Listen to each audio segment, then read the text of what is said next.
Department of Hindi, Yadav साहब, मेरे colleagues and my dear students, मैं जामिया मिलिया में पहली क्लास से पढ़ा और ये मेरे लिए एक ब्लेसिंग थी कि मैं जामिया जैसे इदारे में मुझे मौका मिला पढ़ने के लिए। और उसकी वजह ये थी कि जामिया में मेरे मामू भी काम करते थे और जाकिर साहब के साथियों में से थे वो। और जो जामिया में एक मूवमेंट चला था कि कुछ लोग ऐसे हैं जो जामिया में चाहते थे कि हम सारी ज़िंदगी जामिया में काम करें, उनको लाइफ मेंबर कहते हैं।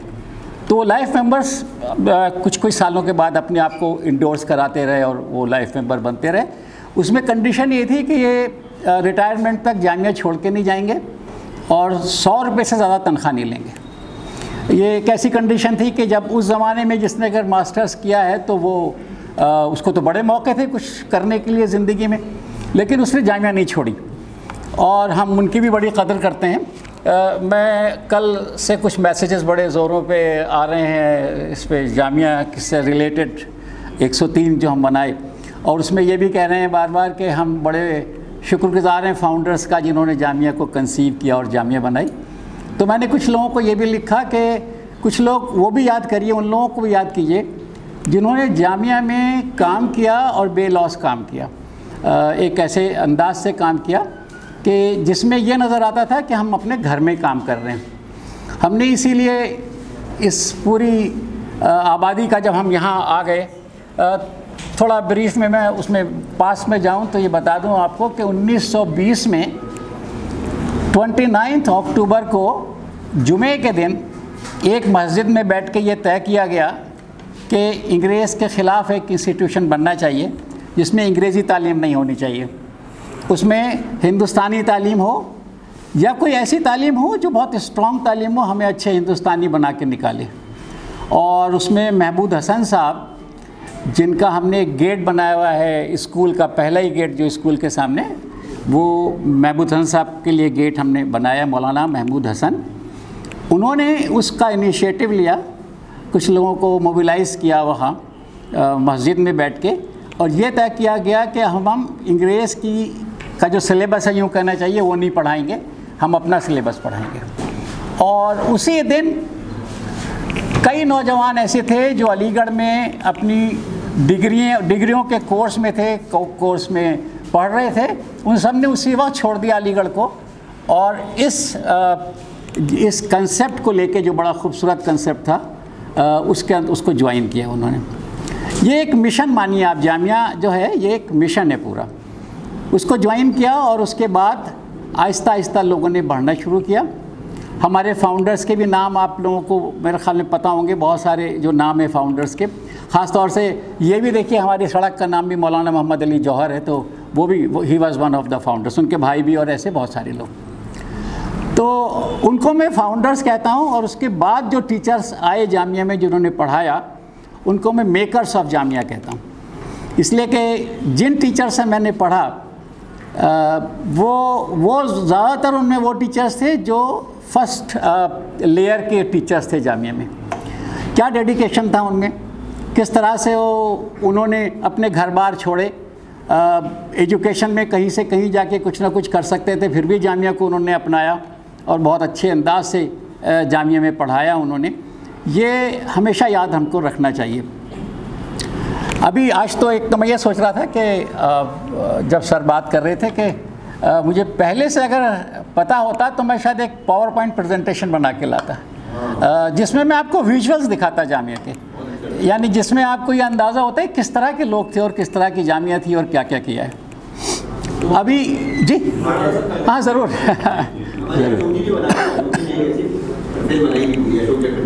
अच्छा ये ठीक, जिसमें तालीमी मेला भी ख़ास तौर से आएगा।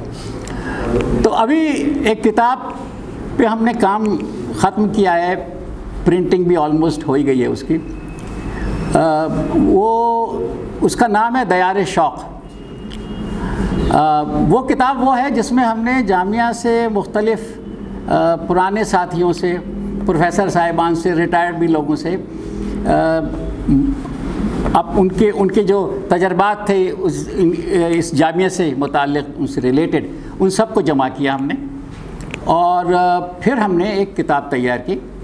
इत्तेफाक से उसकी ज़िम्मेदारी मेरे पास थी, तो मैंने उसे कोशिश की है कि सेंटेनरी ईयर पे एक ऐसी बुक निकल के ज़रूर आनी चाहिए जो जामिया के लिए माइलस्टोन बने, और हमने उसको कॉफ़ी टेबल बुक की शक्ल में बड़ा बनाया है। बहुत अच्छी प्रिंटिंग, उसकी शानदार प्रिंटिंग भी है। उसकी जो मैं ख़ास बात बताना चाहता हूँ वो ये है कि अगर किसी को जामिया के बारे में कुछ पढ़ना हो, समझना हो, कुछ देखना हो, हिस्टोरिकल आस्पेक्ट में कुछ देखना हो, वो सब उसमें मिल जाएगा आपको। हमने बीच बीच में एक हमने 4-5 पेज उसमें वो भी रखे हैं कि 1920 से लेके और 2021 तक क्या क्या हैपनिंग्स थी हर साल, वो भी हमने उसके अंदर क्रोनोलॉजिकल डाला है इसके अंदर पूरा। तो ये भी एक बात है। अब आप ये देखिए कि जामिया 1925 तक अलीगढ़ में रही। अलीगढ़ में वो हालात थे कि टेंट्स के अंदर जामिया को शुरू किया गया था। पता चला कि टेंट्स के लिए भी पैसे नहीं हैं, तो नवाब हैदराबाद ने ये ज़िम्मेदारी ली कि मैं टेंट्स आपको दूंगा, और वो ज़िम्मेदारी उन्होंने निभाई और वो टेंट्स में जामिया चलती रही। काफ़ी लोग जुड़ते रहे उसमें। इनिशियल स्टूडेंट्स में जाकिर साहब का भी नाम आता है कि जो जाकिर साहब ने भी ज्वाइन किया, लेकिन जाकिर साहब उसके बाद बाहर पढ़ने के लिए चले गए जर्मनी, और वहाँ से उन्होंने तालीम हासिल की। उनके एक और साथी वहाँ मिल गए, डॉक्टर आबिद हुसैन, वो भी साथ आ गए। एक और साथी मिले जो ऑक्सफोर्ड में उस वक्त पढ़ रहे थे, प्रोफेसर मुजीब। ये 3 साथी जब मिले तो फिर मुजीब साहब भी ऑक्सफोर्ड छोड़ के बर्लिन ही आ गए, और वहाँ पे ये तय हुआ कि हम जामिया की कुछ खिदमत करें। एक नया इदारा हम बनाने के लिए जा रहे हैं। जामिया जो है एक ऐसा मिशन है हमारे लिए कि जिसमें हम ऐसी तालीम देना चाहते हैं जहाँ बहुत ही शानदार किस्म के हम स्टूडेंट्स मतलब सिटीजन्स निकालें, हमारे पूरे देश के लिए अच्छे सिटीजन निकालें। उसके लिए तैयारी हमें करनी है। तो वो लोग वहाँ से जब अपनी तालीम पूरी करने के बाद यहाँ पे आ गए, उनके आने से जो सबसे बड़ा फ़ायदा हुआ वो ये हुआ कि वो जर्मन जो एजुकेशन सिस्टम था उसको यहाँ लेके आए जामिया में, और हम लोगों का जो सिलेबस बना उस वक्त, ख़ास तौर से स्कूल का जो सिलेबस बना हमारा। अच्छा, ये भी मैं आपको बताऊं कि जामिया स्कूल से नहीं शुरू हुई बल्कि जामिया कॉलेज से शुरू हुई। पहले अंडर ग्रेजुएट कोर्सेस हमारे शुरू हुए, उसके बाद स्कूल शुरू हुआ हमारा। तो स्कूल के लिए जो सिलेबस आया वो जर्मन सिलेबस आया, जिसकी बहुत सारी खूबियाँ हैं।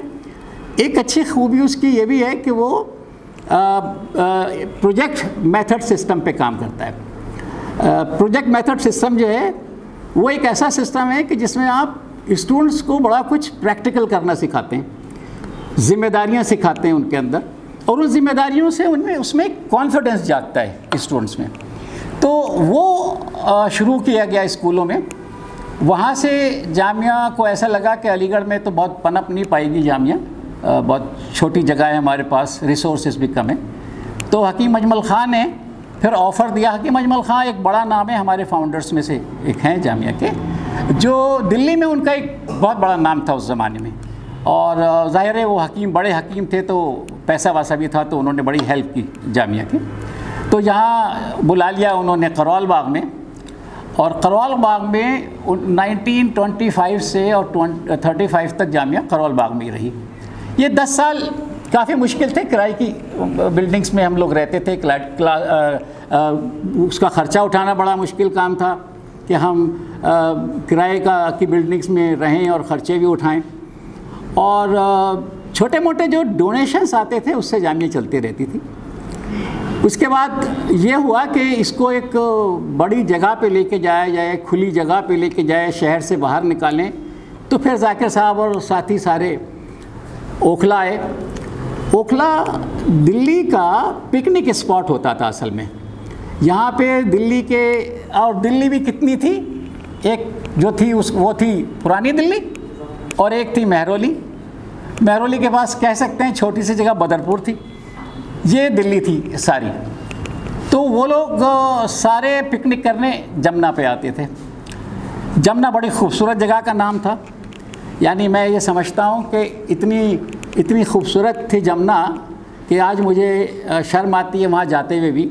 उसको हमने नाला बना दिया, गंदा नाला बना दिया हमने। यानी उसकी सफाई सुथराई का आलम ये था कि दिल्ली के एम्बेसीज़ के जो लोग थे वो स्विमिंग करने यहाँ पे आते थे जमुना पे। मेरी छोटी ममानी जर्मन थी और वो जब आई यहाँ पे तो उन्हें ये फ़िक्र हुई, तो पता चला यहाँ तो बहुत सारे फॉरेनर्स आते हैं जो स्विमिंग करने, तो वो भी जाती थी यहाँ पे। काफ़ी लोगों को सिखा भी दिया, स्कूल के बच्चों को भी बड़ा कुछ सिखा दिया। तो ये जगह बड़ी पसंद आई जाकिर साहब को और साथियों को, और ये तय किया गया कि हम यहाँ पे जामिया को शिफ्ट करेंगे खरोल बाग से। खुली जगह थी, बहुत ही खूबसूरत, समझिए कि पेड़ पौधे काफ़ी अच्छे तरीके से यहाँ पे नेचुरली ग्रो कर रहे थे। और फिर कुछ लोगों से बात करके, जो उस ज़माने में वो लोग थे जो मदद कर सकते थे जामिया की, ये ज़मीनें यहाँ पे ख़रीदी गई और जामिया के बारे में सोचा गया शिफ्ट करेंगे। लेकिन मसला था कि बिल्डिंग कैसे बनाई जाएगी, उसके लिए तो पैसे नहीं हैं। और अभी भी यानी आप ये देखिए कि खरोल बाग में आने के बाद भी जामिया चंदेई पे चलती थी, यानी डोनेशंस भी चलती थी ज़्यादातर। फिर वो यहाँ पे एक आर्किटेक्ट आ गए जो जाकिर साहब से कभी जर्मनी में मिले थे। वो ऑस्ट्रियन जर्मन आर्किटेक्ट थे, कार्ल हाइंस उनका नाम था। वो यहाँ आ गए, जाकिर साहब से मिले। जाकिर साहब ने अपने मिशन के बारे में उनसे बातचीत की। उन्होंने यह ऑफ़र दिया कि मैं जितना भी काम करूँगा बिल्डिंग की डिज़ाइनिंग का, उसका मैं कोई पैसा नहीं लूँगा, मैं आपको फ्री करके दूँगा सारा काम।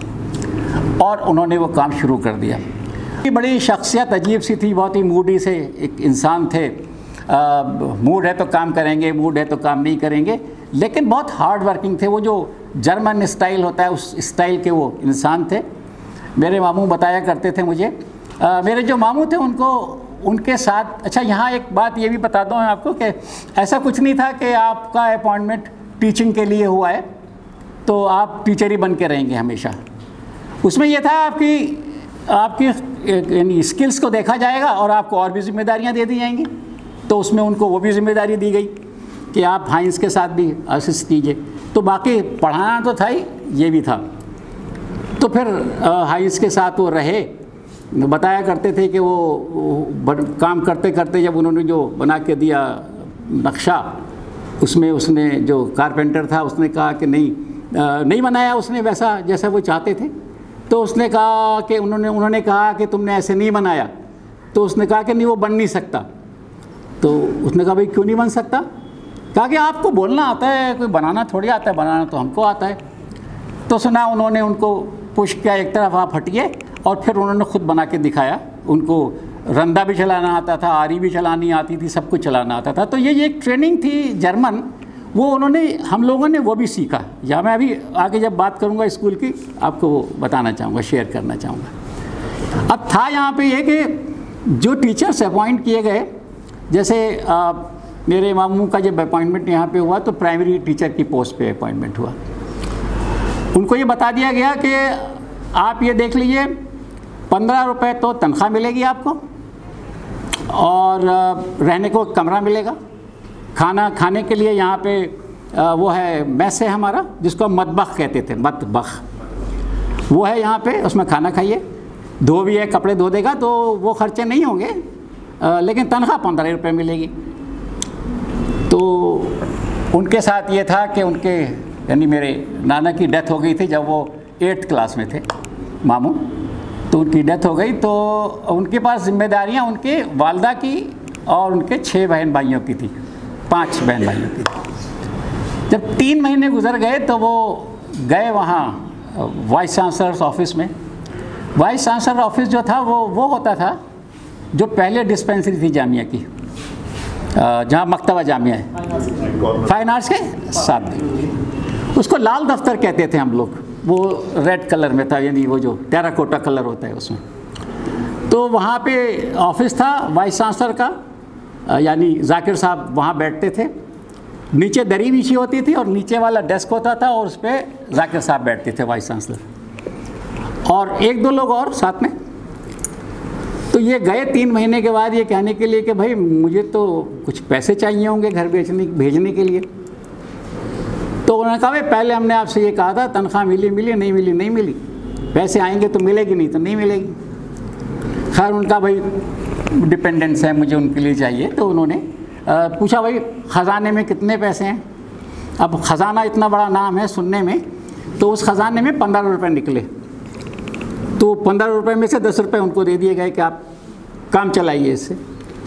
तो ये इस अंदाज से जामिया में लोगों ने इस मिशन को बिल्कुल सजो के रखा अपने पास, मुट्ठी में बांध के कि इसको करना ही है, कुछ आगे बढ़ाना ही है, चाहे कुर्बानियाँ कितनी भी देनी पड़ें। मेरे वो टीचर्स भी थे जिन्होंने उस ज़माने में सेंट स्टीफन से पढ़ा, इंग्लिश में मास्टर्स किया फॉर एग्ज़ाम्पल, और यहाँ पे वो 75 रुपये में काम करते रहे, पढ़ाते रहे। और ऐसे बहुत सारे लोग हैं जिनके नाम मैं अगर आपको बताऊँ तो इस अंदाज से जामिया में एक और साहब थे E.J. कैलाट साहब के नाम से, केरला के रहने वाले थे, जामिया में थे, बड़े सख्त किस्म के टीचर थे वो। गेम्स भी उनके पास जिम्मेदारी थी।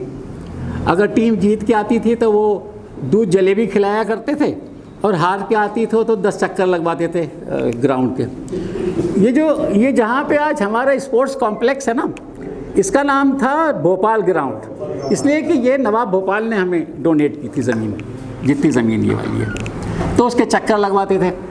तो अभी पढ़ रहा था मैं कुछ दिन पहले, इस किताब हम ये कर रहे थे उसके सिलसिले में, कि उनका जब अपॉइंटमेंट हुआ तो ये भी पूछा जाता था कि भाई आप क्या क्या चीज़ें आपकी ऐसी हैं जो आप यहाँ मेंशन करना चाहेंगे, क्योंकि आपकी तनख्वाह में उसको शुमार किया जाए या नहीं शुमार किया जाए।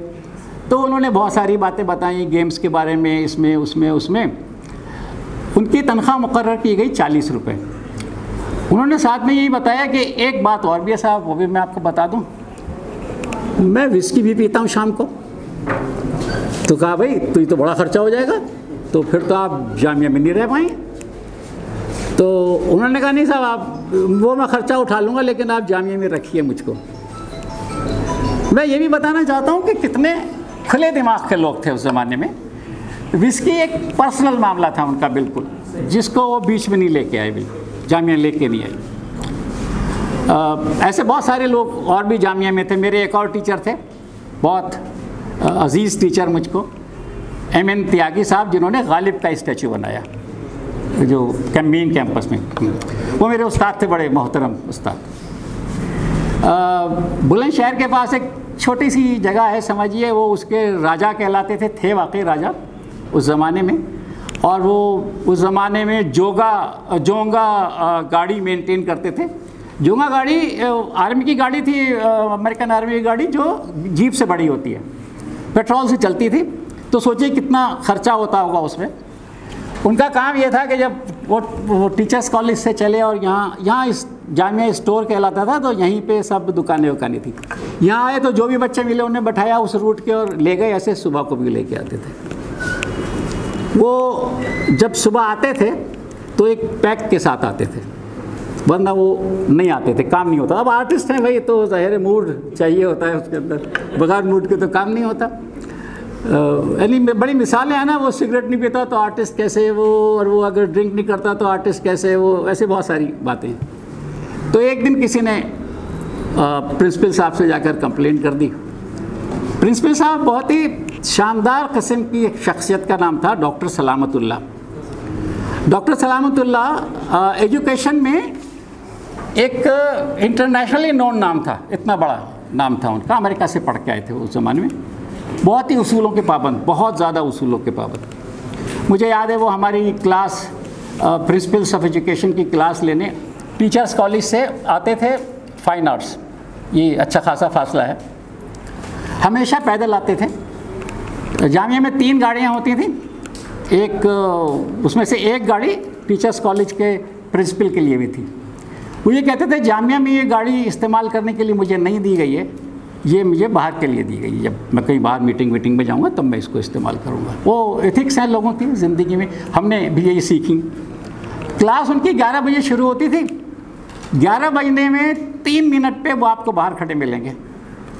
जिस दिन बहुत तेज़ बारिश होती थी उस दिन हम खुश होते थे कि आज तो लेट हो जाएंगे, नहीं आएंगे। तो पता चलता था उस दिन अगर मिसाल के तौर पर वो शेरवानी और पजामा पहने हुए हैं तो पजामा इतना ऊपर उन्होंने उठा रखा है, अटेंडेंस रजिस्टर उनके यहाँ दबा हुआ है और छतरी लगा के वो आए तो ठीक 10:59 पे सामने मौजूद है। ये उसूल थे उनके।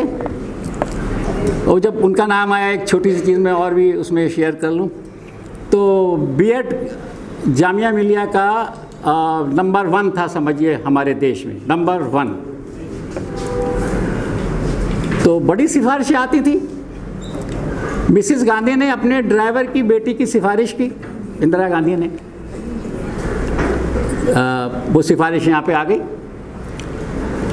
तो सलामतुल्लाह साहब ने वो सिफारिशें भाई तो ठीक है देख लिया उन्होंने, रिज़ल्ट आया तो उस बच्ची का नहीं हुआ। और आजकल नहीं हो जाए तो एक हंगामा हो जाए, मेरे ख्याल में सस्पेंशंस हो जाते हैं आज के ज़माने में, खाली हमारे यहाँ नहीं, हर जगह। यूजीसी की मीटिंग में प्रोफेसर मुजीब गए, वाइस चांसलर हमारे, चेयर करते थे, prime minister of India chair करते थे उस ज़माने में। मीटिंग में गए तो बड़ी प्यार से मिसिस गांधी ने ये कहा कि भाई जामिया मिलिया आज इस मंजिल पे पहुंचा है कि जहां हमारी सिफारिश भी नहीं चलती, और उन्होंने इसको बहुत अप्रिशिएट किया। ये जो वाकई बड़े लोग होते हैं उनका यही अप्रिसिएशन होता है, तो जिसमें आपको ये नज़र आए कि उसूल की बात है, कोई भी हो। ऐसे करके ये कारवां हमारा चलता रहा। मैं छोटी सी कुछ बातें मैं स्कूल की ज़रूर शेयर करना चाहूँगा आपके साथ। बहुत इम्पोर्टेंट था स्कूल हमारा। मैं 6ठी क्लास में था, मैं भी इलेक्शन में खड़ा हुआ, फिर जीता मैंने इलेक्शन। उसके बाद स्टूडेंट्स ने क्या किया कि जो सपोर्टर थे मेरे, वो एक कुर्सी लाए, उस पर बैठाया गया और उसको उठा के पूरे ओखले गांव में घुमाया और नारे लगे और क्या क्या हुआ। और नारे इतने, तकरीबन 15 दिन से कैंपेनिंग शुरू हो जाती थी। वो बड़ा समा बनता था, पूरे जामिया में समा बनता था। बच्चों को बहुत प्यार किया जाता था, बहुत ही प्यार किया जाता था बच्चों को। मैं नहीं समझता आज मेरे बच्चे भी बाहर स्कूलों में पढ़ें, इतना प्यार कहीं किया जाता है बच्चों को। आजकल तो एक सिस्टम है, उसके ऊपर ही तालीम पूरी हो जाती है। और वो जो तालीमी मेला उसके बाद जब आता था, तो 3 दिन के तालीमी मेले में हम प्रोजेक्ट्स कुछ तैयार करते थे। प्रोजेक्ट का मतलब ये होता था कि अगर क्लास टीचर ने ये तय किया है कि इस क्लास को वो पहली क्लास से नहीं शुरू होता था, वो 4थी क्लास से शुरू होता था, 4ठी, 5वीं, 6ठी क्लास, और फिर स्कूल सीनियर सेकेंडरी स्कूल। और उसमें वो उसमें जो प्रोजेक्ट होते थे, वो जो चल रही है कोई सिचुएशन, मिसाल के तौर पर कोई बीमारी बहुत ही फैली है सारे उस ज़माने में, जैसे मलेरिया फॉर एग्ज़ाम्पल, जैसे चेचक, उसके लिए बहुत काम किया जाता था। टीचर लेक्चर्स देता था पूरे महीने, और उसके बाद उसके चार्ट बनाए जाते थे, यानी विजुअल्स तैयार किए जाते थे। बहुत जगहों पे उसको इस तरह से रिप्रेजेंट करते थे कि आने जाने वाले लोग रोज़ाना उससे इंटरेक्ट हो जाएं, उसको देखें। तो इस तरह से वो प्रोजेक्ट सिस्टम था हमारा। तो अगर एक बीमारी के बारे में बड़ा कुछ बच्चों ने कुछ काम किया है उस प्रोजेक्ट में, तो आप अंदाज़ा लगाइए कि पूरी जामिया को उसके बारे में नॉलेज हो जाती थी, क्योंकि सारी जामिया इन्वॉल्व होती थी। मेले में 3 दिन में सुबह से शाम तक प्रोग्राम होते थे। रात को ख़ास तौर से 1 या 2 प्ले ज़रूर होते थे, और उसका वेन्यू वही होता था फाइन आर्ट्स का जो ओपन एयर थिएटर है। एक बड़ा नाम है हबीब तनवीर का, आप लोगों ने पता नहीं सुना हुआ कि नहीं। वो हमारे ही इस ओपन एयर थिएटर से करियर शुरू किया उन्होंने अपना। ये भी एक बहुत बड़ी बात है। तो एनीहाउ, अब ये है कि जिस अंदाज से हमने स्कूलिंग की अपनी, और एक चीज़ और रह गई, इतना कुछ है कि मैं भूल भी जाता हूँ कि बीच में क्या बोला जाए। एक चीज़ और थी, उसका नाम था वन डे स्कूल। उसको हम एक दिन का मदरसा कहते थे। नहीं, वो उस अंदाज से नहीं होता, माफ़ कीजिए। हाँ, अब नहीं होता। तो टीचर्स डे पे नहीं, उसका अलग एक दिन होता। टीचर्स डे बहुत बाद में शुरू हुआ, यानी जब राधा कृष्णन प्रेसिडेंट बने जी, जब वो बने तो उनकी बर्थडे को लोगों ने फिर ये मुनासबत दे दी टीचर्स डे से। और इसका भी छोटा सा एक किस्सा मैं आपको सुना देता हूँ। जब वो प्रेसिडेंट बने तो उनके लिए हमारे स्कूल में बच्चे सेलेक्ट किए गए जो उनकी बर्थडे पे उन्हें विश करने राष्ट्रपति भवन जाएंगे। हमारी एक लॉरी होती थी बस, जिसको अब जामिया लॉरी कहते थे, वो बड़ी अजीज़ थी हम लोगों को, इसलिए कि वही हमें जामिया से बाहर लेके जाती थी पिकनिक कराने या घुमाने या किसी जगह। तो जाने से पहले मेरे जो उस्ताद थे अख्तर हसन फारूकी, जिसकी लोगों की बात मैंने बताई, उन्होंने मुझसे कहा, वो एक दिन एक इलस्ट्रेटेड वीकली एक बहुत इंपॉर्टेंट मैगज़ीन निकलता था बड़े साइज़ का, उस पर इतना बड़ा पोर्ट्रेट था राधा कृष्णन का। मुझसे कहा तुम ये बनाओ। तो मैंने बनाया। जब वो बनाया तो उन्होंने देखा वेखा, कहीं टच भी लगाया ज़रूर। उसके बाद कहा ये तुम लोग जा रहे हो उनसे मिलने के लिए राधा कृष्णन साहब से राष्ट्रपति भवन में, उनको बधाई पेश करोगे, उसी वक्त तुम उनको ये देना कि इस पर साइन कर दें। तो उस पोर्ट्रेट पे जो मैंने बनाया वो मैंने उनको पेश किया, उन्होंने उसको साइन किए, बड़ी पीठ ठोकी मेरी उन्होंने, बहुत अच्छा बनाया। वो फिर मैं यहाँ लाया तो स्कूल में उसको एक फ्रेम करके फिर ड्राइंग की क्लास में लगाया गया बड़ा प्रोमिनेंट तरीके से। ये भी एक इंक्रीमेंट था हम लोगों के लिए टीचर्स का, जो बड़े अच्छे अंदाज से हम सीखते थे कि इस तरह की बातें भी हमें सीखनी चाहिए। तो वन डे स्कूल में जो ख़ास बात थी वो ये थी कि जो प्रेसिडेंट होता था बच्चों की हुकूमत का, वो निगरान मदरसा बनेगा। निगरान मदरसा का मतलब जो मदरसे की निगरानी करेगा और वो जो प्रिंसिपल का रोल है वो अदा करेगा। हेडमास्टर अब वहाँ पे स्कूल में HOD नहीं, HOD चलिए HOD ही कह दीजिए, ठीक है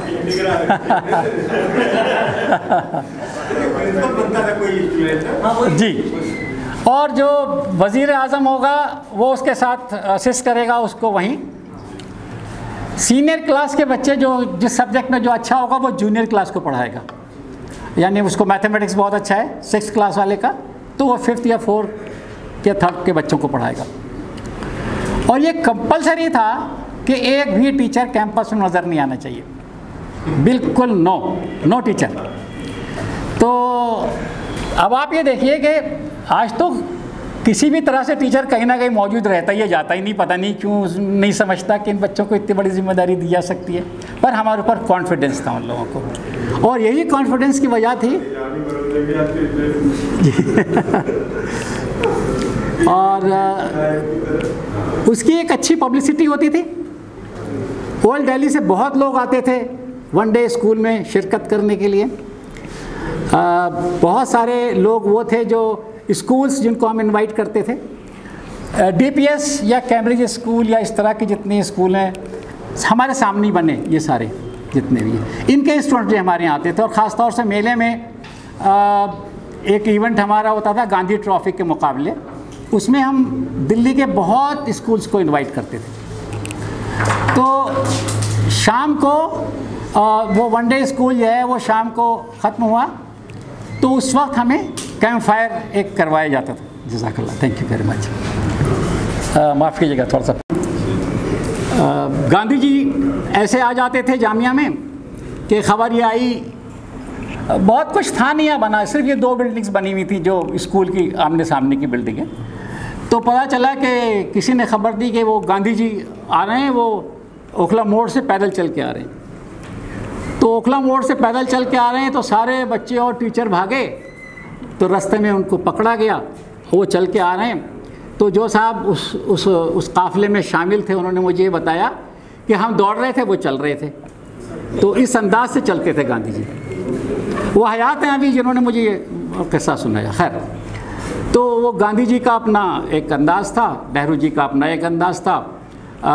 मैं अगर वो जो किताब जो है उसमें कई कोट्स भी हैं इन लोगों के बहुत इम्पॉर्टेंट, जो वाकई हमारे बच्चों को पता होना चाहिए क्या सोचा था उन्होंने जामिया मिलिया के बारे में। यानी गांधी जी ने ये तक कहा था कि जब मुसीबत आ गई 47 के बाद, और उससे भी पहले भी कहना चाहिए, जो क्राइसिस थे जामिया में फाइनेंशियल, तो फिर ये तय हुआ इसे बंद ही कर दिया जाए।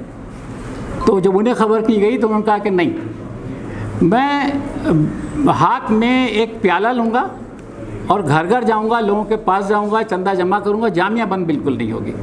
ये उनका सोचना था जामिया का। तो ये जो दोनों बिल्डिंग्स हैं स्कूल की, इसको आप लोगों ने पता नहीं कभी गए आप लोग के नहीं गए, या आपने गौर से उसको विज़िट किया कि नहीं किया। बहुत खूबसूरत दोनों बिल्डिंग्स हैं ये हमारी। इसके अंदर बड़ा वेलकमिंग एक सेंस नज़र आता है अगर आप कभी जाके देखें तो जैसे अब हम लोग जब पढ़ते थे तो पूरे साल का एक बड़ा अच्छा करिकुलम तैयार किया गया था, जिसके लिए सारे साल हम लोग उन एक्टिविटीज़ में इन्वॉल्व होते थे। जैसे मैंने प्रोजेक्ट सिस्टम आपको बताया, उस प्रोजेक्ट सिस्टम के ऊपर हमें तालीम दी जाती थी जामिया में। उसमें कुछ तो वो प्रोजेक्ट थे जो परमानेंट थे। जैसे ये परमानेंट प्रोजेक्ट थे कि चौथी क्लास के पास बच्चों का बैंक रहेगा, तो वहाँ एक कमरा जिसमें बच्चों का बैंक है, और बैंक भी ऐसा वैसा नहीं है, बाकायदा बैंक बना है, यानी उसमें ग्रिल्स भी लगी हैं, पीतल के रॉड्स हैं, छोटी छोटी खिड़कियाँ भी हैं, उसके ऊपर लिखा भी है, जैसे उर्दू में लिखा होता था मुहासिब और ख़जानची, तो ये वो सब भी लिखा है उसके ऊपर। मोटे मोटे लेजर भी हैं इतने। अब चौथी क्लास की जिम्मेदारी है 1 वीक तक रेसेस में, जिसको हम तफरीह कहते थे, उसमें वो खोला जाएगा। जो हॉस्टल के बच्चे हैं वो अपना अकाउंट उसमें खोलेंगे या पैसे निकालेंगे या पैसे डालेंगे, वो प्रोसेस करेंगे।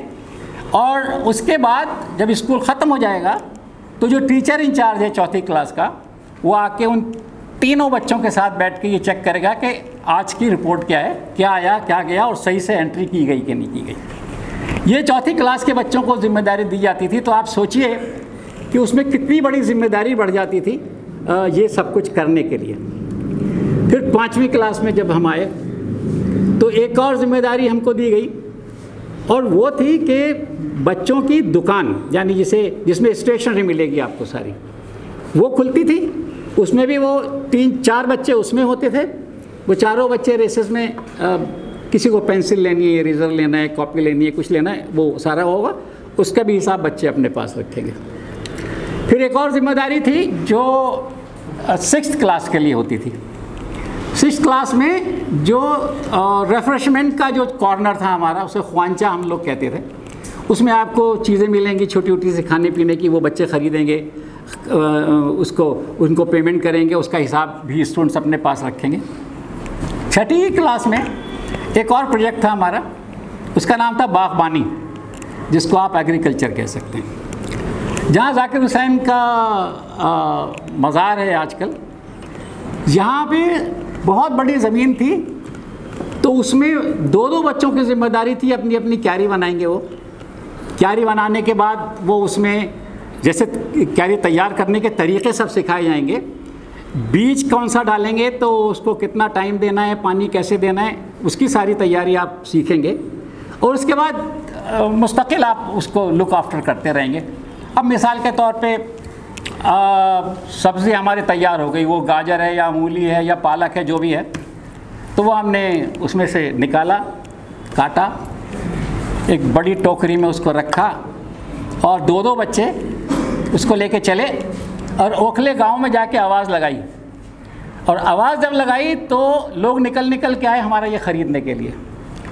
ये ख़रीदना जो था वो बड़ी रेस्पेक्ट के साथ ख़रीदा जाता था कि जामिया के बच्चे आए हैं जिन्होंने सब्ज़ी तैयार की है, तो क्या बात है। और वो हमने उनको दिया, उन्होंने हमें पेमेंट कर दिया, उससे हमारी पिकनिक जाती थी। ऐसे ही 6ठी क्लास में एक और हमारा प्रोजेक्ट था जिसका नाम था पोल्ट्री फार्म। तो मुर्गी खाना अगर आप कहें तो वो भी था। उसमें 3 बच्चे सुबह और 3 बच्चे शाम। सुबह के बच्चे जब आएंगे सफाई करेंगे सारी, अंडे निकालेंगे वहाँ से, और वो अंडे ले आके जो क्लास टीचर है हमारा, उसके घर में एक जगह है, वहाँ जाके रखेंगे। वहीं एक रजिस्टर होगा, उसके अंदर उसकी एंट्री करेंगे कितने अंडे। फिर दूसरे 3 बच्चे आएंगे जो उन अंडों को लेके जाएंगे जामिया के उन टीचर्स के घरों पे सुबह, यानी स्कूल शुरू होने से पहले की बात बता रहा हूँ, उनके घरों में जाके दे के आएंगे। उसका मतलब ये होता है कि ये जिम्मेदारी जो आज तो बड़ा आसान लगता है ना आपको कि स्विगी से और यहाँ से यूँ दबाया तो सामान आ गया, तो वो सिस्टम हमने कब शुरू किया था घर घर पहुँचाने का। तो ये हमारी तालीम का हिस्सा था। इस तरह से हमें कॉन्फिडेंस हमारे अंदर आता था। अच्छा, अब जब स्कूल शुरू हो गया 16 जुलाई से जामिया खुल जाती थी पूरी। अब स्कूल जब शुरू हो गया तो सबसे पहले तो एडमिशन का प्रोसेस हो गया, क्लासेस में बच्चे चले गए, शुरू हो गया सारा काम। तो जो सबसे पहला इवेंट होता था वो होता था बच्चों की हुकूमत का इलेक्शन, चिल्ड्रन गवर्नमेंट का इलेक्शन। वो चिल्ड्रन गवर्नमेंट बहुत स्ट्रॉन्ग गवर्नमेंट होती थी, जहाँ समझिए 6ठी क्लास से हम बच्चों को नेता बना दिया करते थे। नेता की मीनिंग अच्छी वाली लीजिएगा। वही बच्चा इलेक्शन में खड़ा किया जाता था। सदर का इलेक्शन होता था, यानी कि प्रेसिडेंट का इलेक्शन होता था। 2 उसमें कैंडिडेट होते थे। एक जो वो 2 वो होते थे जो पढ़ाई लिखाई में बहुत एक्स्ट्रा ऑर्डिनरी होते थे, उनको इलेक्शन में लड़वाया जाता था। तो अब एक ज़ाहिर हारेगा तो एक जीतेगा। जब वो जीत गया तो उसने अपनी कैबिनेट बनाई पूरी। उसने एक प्राइम मिनिस्टर बनाया, फिर उसने बहुत सारे मिनिस्टर बनाए। सफाई का मिनिस्टर, तो मैगज़ीन निकल रहा है तो उसका मिनिस्टर, और इंटीरियर का मिनिस्टर, ऐसे बहुत सारे उन्होंने मिनिस्टर बनाए। और ये सारे जो मिनिस्टर होते थे, मेले में, तालीमी मेले में, जिसका जिक्र काफ़ी देर से हो रहा था, वो भी इतना बड़ा सब्जेक्ट है तालीमी मेला कि मैं बहुत देर बोल सकता हूँ उसके ऊपर, कि वो एक ऐसा इवेंट होता था जामिया में कि जो ईद से भी बड़ा होता था। ईद पे हम लोगों के लिए एक जोड़ा बनता था आमतौर से। मेले के लिए 3 दिन का मेला होता था, मेले के लिए 3 जोड़े बनते थे। और जो ख़वातीन थीं, जो हाउस वाइफ्स थीं, उनके लिए सबसे अच्छा मौका ये था कि वो 3 दिन तक सारे प्रोग्राम्स अटेंड करेंगी और घर में खाना नहीं बनाएंगी। तो देखिए अब उनके लिए कितनी बड़ी आसानी थी ये वाली। फाइन आर्ट्स में एक ओपन एयर थिएटर है। कभी आप लोगों ने विज़िट किया है फाइन आर्ट्स? और नहीं किया हो तो जाइएगा, मेरे कहने से ज़रूर जाइएगा। वो ओपन एयर थिएटर इतना बड़ा है कि उस वक्त की जामिया पूरी उसमें आ जाती थी। देखिए, और एक बात बताऊं मैं आपको, जो बहुत इम्पॉर्टेंट बात है। जामिया जब यहाँ शिफ्ट हुई यानी ओखला में, तो आसपास की जो आबादियाँ थी, ये खिजराबाद मिसाल के तौर पे, मदनगीर, मदनपुर, ऐसे जो ये छोटे छोटे से गांव हैं, जुलैना, इन गांवों से जामिया ने एक बहुत ही क्लोज़ रिश्ता बनाया अपना, बहुत क्लोज़ रिश्ता बनाया। उस रिश्ते को बनाने में जामिया ने ये काम किया कि अपने टीचर्स को भेजा और वहाँ पे तालीम बालिगान, जिसको अडल्ट एजुकेशन कहते हैं, उसके प्रोग्राम्स फ्री ऑफ कॉस्ट शुरू किए और पढ़ाया इन गांव वालों को। उसका नतीजा पता ही क्या निकला कि 47 में इतने ख़राब हालात थे, आप लोगों ने सुना होगा, बहुत ही ख़राब हालात थे 47 में। बार बार ये ख़बर आ रही थी कि जामिया पर भी हमला होने जा रहा है, ऐसा कुछ था सारा कुछ। तो ये जो जुलैना है हमारा, इसके जो बुज़ुर्ग थे उस ज़माने में, ये पंडितों का गांव कहलाता था सारा हमारा जुलैना। इन सब ने ये तय किया, हमारे पास 2 ही रास्ते थे कि कहीं से कोई आ सकता था। वो जमुना बहुत भर के चलती थी, उधर से आना बड़ा मुश्किल था, लेकिन ओखला हेड जो कहलाता है, एक वो जगह और एक हमारा ये सड़क। ये सड़क भी ऐसे नहीं थी, बड़ी कच्ची सी मामूली सड़क थी। इन दोनों जगहों पे वो पंडित वहाँ कुछ बैठ गए, कुछ यहाँ बैठ गए, और उन्होंने ये कह दिया, आप बिल्कुल इत्मीनान से रहिए, आप बिल्कुल ठाठ से सोइए रात को, हम जिम्मेदारी लेते हैं, किसी को हम आपको नुकसान नहीं, कुछ भी नुकसान नहीं होने देंगे। ये एक इंटीग्रेशन की भावना जो जामिया ने अपने आसपास के गाँवों में उजागर की, ये बहुत बड़ी बात थी जामिया की। और मुझे याद है, मैं जब छोटा था, कितनी रेस्पेक्ट थी आसपास के गाँवों में जामिया की, कि आप जो भी कह दीजिए वो तैयार हैं करने के लिए आपके लिए। बहुत सारे ओखला इसके जुलैना के स्टूडेंट्स या मदनपुर खादर के इस जगहों के जो गांव हैं हमारे, इन सब के बहुत सारे बच्चे हमारे यहाँ पढ़ने आए जामिया। और तब इन्हें अंदाज़ा हुआ कि जामिया की तालीम किस किस्म की है। या मिसाल के तौर पे उसी ज़माने में 47 में हालात बड़े ख़राब थे, तो एक रिफ्यूजी कैंप लगा दिया। बहुत जगह रिफ्यूजी कैंप थे दिल्ली में, 3-4 जगह, उनमें से एक जगह थी हुमायूं टॉम। वहाँ भी एक रिफ्यूजी कैंप था, जिसमें जामिया के टीचर्स जाते थे रोज़ाना एजुकेट करने उन बच्चों को जो आए थे माइग्रेट होकर, शरणार्थी कहलाते थे वो लोग जो आए थे, उनको एजुकेट करने के लिए जामिया के टीचर्स जाते थे। वो काफ़ी दिन सिलसिला चला। 3 ऐसे बच्चे उसमें मिले जिनके लिए पेरेंट्स मिले नहीं हमें। बहुत कोशिश की, बड़ी मेहनत की, यहाँ वहाँ खबरें पहुँचाई, उन 3 बच्चों के पेरेंट्स नहीं मिले। उनको जामिया ने अडॉप्ट किया और जामिया ने इस अंदाज से अडॉप्ट किया कि वो बिल्कुल जामई हो गए, बड़े खालिस जामई हो गए। मेरे एक उस्ताद होते थे जिन्होंने इनिशियल जामिया का लोगो बनाया, अख्तर हसन फारूकी, शुरू वाला जो बनाया जी, जिनके नाम से अख्तर मंजिल भी है पीछे। तो अख्तर हसन फारूकी मेरे ड्राइंग टीचर होते थे स्कूल में, उनके बेटे शकील अख्तर फारूकी। तो वो हॉस्टल के वार्डन थे। वो तीनों बच्चों को अपने पास लेके आए। उनकी ख़ास बात ये थी कि वो बड़े शफ़ीक़ उस्ताद थे। शफ़ीक़ की हिंदी मुझे नहीं पता क्या होगी, बहुत प्यार करने वाले, तो उस किस्म के वो उस्ताद थे। वो तीनों बच्चे उनके घर में रहते थे, तीनों नॉन मुस्लिम बच्चे उनके घर में रहते थे। उन्होंने एक कोने में एक पूजा के लिए सारा बना दिया था सिस्टम, मंदिर भी छोटा सा बना दिया, पूजा का सिस्टम भी, सारी सामग्री भी वहाँ रख दी उन्होंने। और ये बोला कि मैं जब सुबह स्टूडेंट्स को उठाता हूँ, उसके हॉस्टल के स्टूडेंट्स को जब मैं उठाता हूँ और नमाज के लिए कहता हूँ, तो आप भी उठेंगे और आप पूजा करेंगे यहाँ पे। तो ये एक मैसेज था हमारा। उसी में से एक जो स्टूडेंट थे वो हमारे यहाँ बहुत अरसे रहे अकाउंट्स ऑफिस में, प्रेम प्रकाश उनका नाम होता था। उन्हीं में से एक स्टूडेंट थे जतिंदर कुमार, जो यहाँ से पढ़ के फिर उन्होंने पीएचडी किया और फिर वो कनाडा में सेटल हो गए। एक किताब और भी लिखी गई है जामिया के ऊपर, जिसको मास कम्युनिकेशन ने स्पॉन्सर किया, मतलब ज़िम्मेदारी दी उनको, एक साहब को, हमारे सीनियर को, लिखने की। उस पूरी किताब को फाइनेंस किया जितेंद्र साहब ने, जो वहाँ कनाडा में थे उस ज़माने में।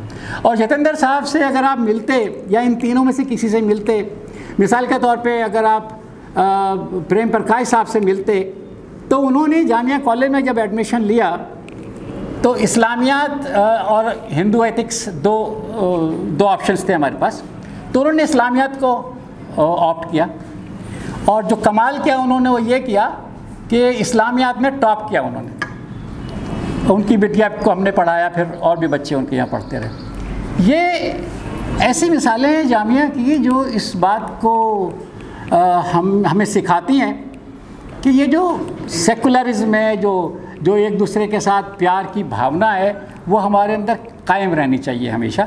और जामिया की सबसे बड़ी ख़ास बात ये थी कि जामिया ने हमेशा ये कोशिश की, जो हम बार बार इस बात के लिए कहते हैं कि कभी भी हमारे यहाँ कोई ऐसी बात नहीं आई कि किसी को ये लगे कि डिस्क्रिमिनेशन है जामिया में, कोई ऐसा कभी भी नज़र नहीं आया। मुझे कभी नज़र नहीं आया, पता नहीं, मैं स्टूडेंट्स की बात नहीं करता। ये एक हमारी रिवायत थी, हमारी वैल्यूज़ थी, जिनको हमने यहाँ पे कायम रखा। तो मैं फिर स्कूल की बात पे वापस आता हूँ। तो फिर एक वो होता था 10 दिन का, उसको हम एक और वो था हमारा प्रोजेक्ट, उसका नाम था खुली हवा का मदरसा।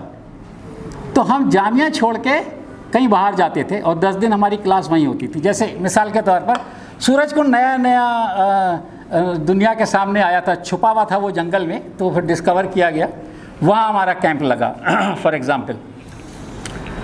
वहाँ पे सारे दिन की एक्टिविटीज़ बहुत सारी होती थी, जिसमें ये भी होता था कि ये जो पेड़ है छोटा सा, ये किस चीज़ का लगा हुआ है, ये जो बर्ड बैठी है इसका नाम क्या है, तो यहाँ जो फूल हैं, ये पत्थर हैं, ये सूरजकुंड कैसे बना, और सूरजकुंड के बारे की पूरी हिस्ट्री, वो 10 दिन हम पढ़ते थे उसको। और उसमें रोज़ाना जामिया से 2-3 लोग ज़रूर जाते थे विज़िट करने के लिए, जिसमें ख़ास तौर से वाइस चांसलर 3 दिन ज़रूर जाते थे उसको विज़िट करने। तो ये घर से दूर रहना है बच्चों का, ये एक बहुत बड़ी सीख थी, उस खुली हवा के मदरसे की बहुत बड़ी सीख थी। उसके बाद अच्छा हाँ, वो इलेक्शन में छोटा सा मैं ये और बता देता हूँ आपको कि इलेक्शन जो बच्चों की हुकूमत का होता था, उसमें बाकायदा उन 2 स्टूडेंट्स को जो इलेक्शन में खड़े होते थे, प्रेसिडेंट की पोस्ट पे, उनको बाकायदा स्पीच लिखना सिखाई जाती थी कि आप बोलेंगे कैसे। और टीचर जिसको जिम्मेदारी दी जाती थी इलेक्शन की, वो उनसे बार बार सुनता था कि वहाँ गलती नहीं होनी चाहिए, यहाँ से आप सीख के जाइए। और फिर वो वहाँ वो पेपर वेपर नहीं देखता था, फिर वो बोलता था और बड़े अच्छे अंदाज से बोलता था। माफ़ कीजिएगा, मैं वो ख़त्म हो जाता था। ये जो 3 दिन का मेला हमारा होता था, ये जब जामिया करौल बाग से जामिया नगर में आई, जब ही उसका नाम जामिया नगर रखा गया। और जितने लोग जामिया में थे वो सब जामिया बिरादरी कहलाते थे, यानी हमारी फैमिली थी, पूरा ख़ानदान था हमारा जामिया का। तो उसमें जब जामिया यहाँ पे आई और ईद आई, तो जो बच्चे हॉस्टल में थे उन्हें ये मुश्किल आई कि घर से बहुत दूर है। तो उस साल कुछ छोटा मोटा इंतज़ाम किया गया, लेकिन उसके बाद नेक्स्ट ईयर से बाकायदा मेले का इंतज़ाम किया गया। दुकानें लगी, ये प्रोजेक्ट्स शुरू हुए, हाथी और घोड़े भी आते थे जिस पे बच्चे जिसको एंजॉय करते थे यहाँ पे। और इस अंदाज से मेले की शुरुआत हुई जामिया में। फिर आहिस्ता आहिस्ता उसमें बड़े लोग आने लगे, मिसाल के तौर पर प्रेसिडेंट ऑफ इंडिया आने लगे और प्राइम मिनिस्टर ऑफ इंडिया आने लगे, हमारा कॉन्वोकेशन होने लगा, ये सारी बातें हुई। ये भी बात मैं बता दूं आपको कि हिंदुस्तान में अगर कोई हेड ऑफ़ द स्टेट्स आता था, पंडित नेहरू ख़ास तौर से जामिया भेजते थे हमारी एजुकेशन सिस्टम से उसको इंटरेक्ट कराने के लिए, ख़ास तौर से, जिसके बहुत सारे फ़ोटो गवाह हैं जो हमारी आर्काइव में मौजूद हैं। तो फिर तालीमी मेले का सिलसिला शुरू हुआ और मैं इस बात का भी गवाह हूँ कि मैंने 60 में हमने जामिया की 40 साला जुबली की, 50 में हमने गोल्डन जुबली की जामिया की। तो मैं जब 40 साल वाला जुबली थी तो मैं स्टूडेंट था स्कूल में 6ठी क्लास में। जब 50 साल की तो मैं फ़ाइन आर्ट्स में स्टूडेंट था, तो सारे कामों की जिम्मेदारियां भी हमारे ऊपर आ गई।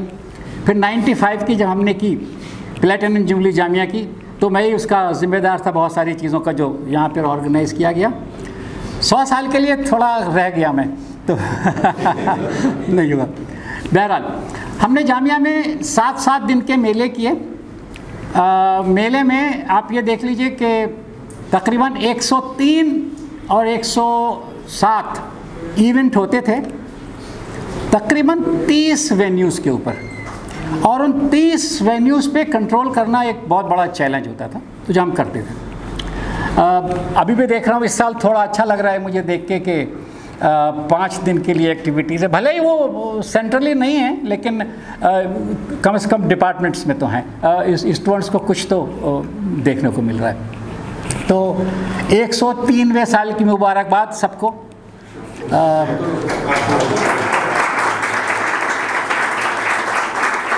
शुक्रिया। हम दुआ करेंगे कि ये जामिया हमारी, जिसको उर्दू में मादर इल्मी कहते हैं, तरक्की करे, आगे बढ़े। देखिए हमने 10 से शुरू किया था, सेंट्रल यूनिवर्सिटी बना दी, नर्सरी से लेके PhD तक के कोर्सेज़ हमारे पास हैं, A++ भी हमको मिल गया। इससे बड़ी और क्या खुश नसीबी होगी जामिया के उन फाउंडर्स की। Thank you very much.